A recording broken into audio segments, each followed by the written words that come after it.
Hi, this is Terry Edwards from Make More Placements, and welcome to this week's podcast. I want to share something with you. You're not stuck. You're just repeating the same day. And I'm going to show you exactly why that's happening and how to break it. Because there's a pattern that I see in recruitment business owners day after day after day. And once you see it, you won't be able to unsee it. And that's the dangerous part. Because it doesn't feel like a decision, but it is. See, here's a typical recruiter's day.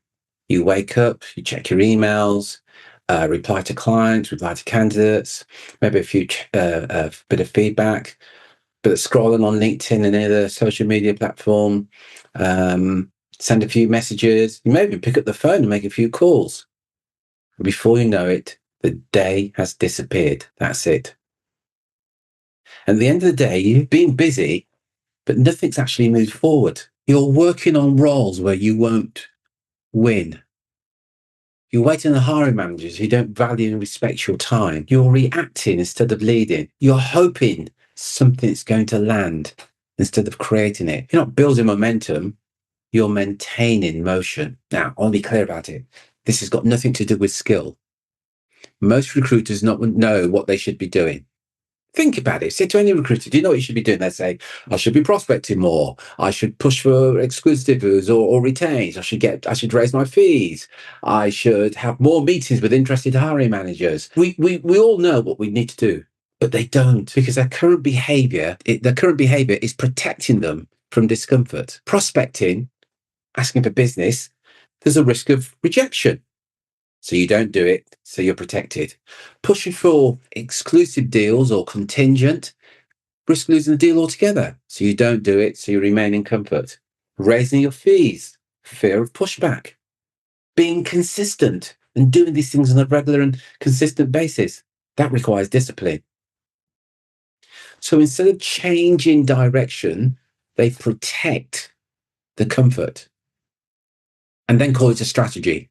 It's not. See, time doesn't wait. He doesn't care if you're, well, I'm just figuring this out, Terry. Yeah, sure. And then slow down for you. Hours turn into days, days into weeks, weeks into months, months into years. And then one day you look up and you're like, shoot, where has the time gone?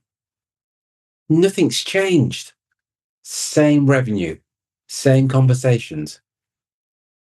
So you didn't choose this outcome. You arrived here by default.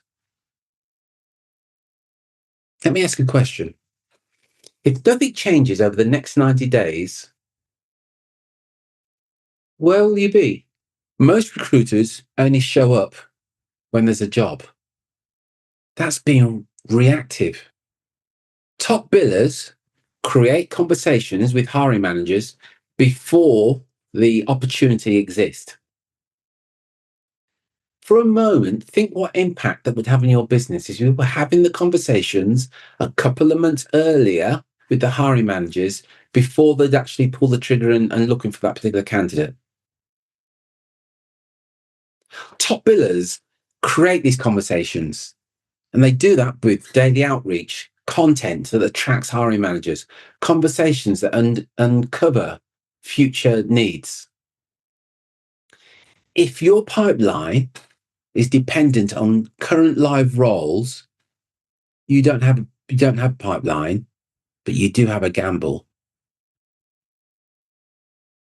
What this is all about really is raising your standards. Most recruiters tolerate behavior they wouldn't expect anywhere else. Example, late feedback, vague briefs, fee resistance, not returning your calls, not value and respect. Imagine you're in a relationship and they didn't value, respect you. They didn't believe in exclusivity. It's clearly not a serious relationship. They didn't return your calls. Do you know what top billers do? They set the rules early, and they don't hope for better clients. They filter out the bad clients and only work with the better clients. So your business grows in conversations, not in the number of CVs or resumes that you send out. Conversations create clarity. Conversations create trust. The right sort of conversations can create urgency. And if you're hiding behind that email, you're slowing down your own growth. Most recruiters sell recruitment to the hiring manager. What I'm going to say next may sound counterintuitive, but it's the honest truth. The majority of hiring managers don't want recruitment. What they do want is the results that recruitment will provide. Let me explain. Many years ago, nearly 30 years ago, I was an IT recruiter. So I would work, my typical decision maker was the IT director.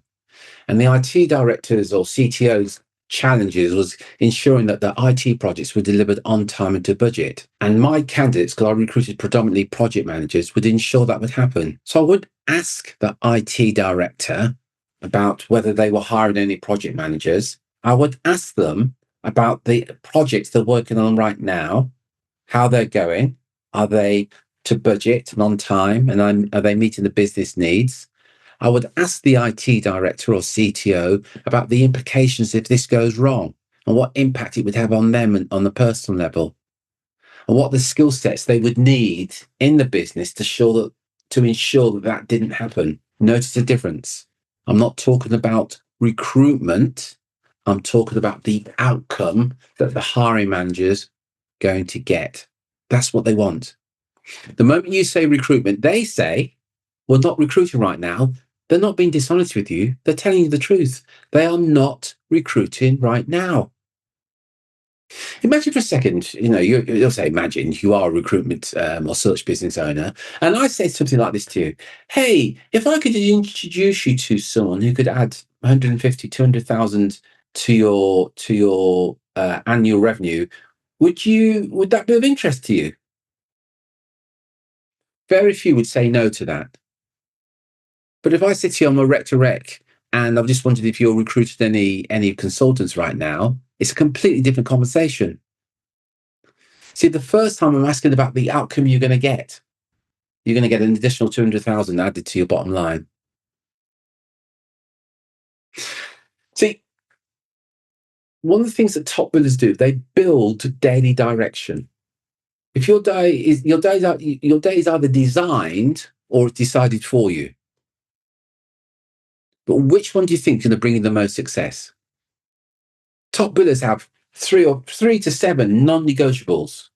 They track the meetings that they're booked. They eliminate low-value work. And they don't drift into success. They build it through repetition.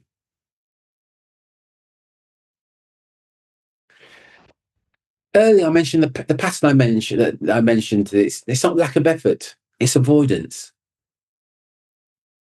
And I said, that 90-day question. The answer is that future is built on what you do tomorrow.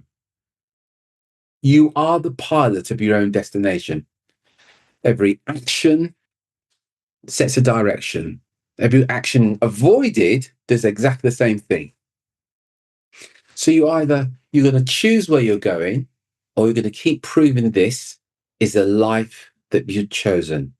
But that's your choice. If you would like some help on this, if you go to makemoreplacements.com and book a 10-minute call with one of our team, they'll have a conversation with you, see what you're looking for, and we can send you information to help you get the life that you truly deserve.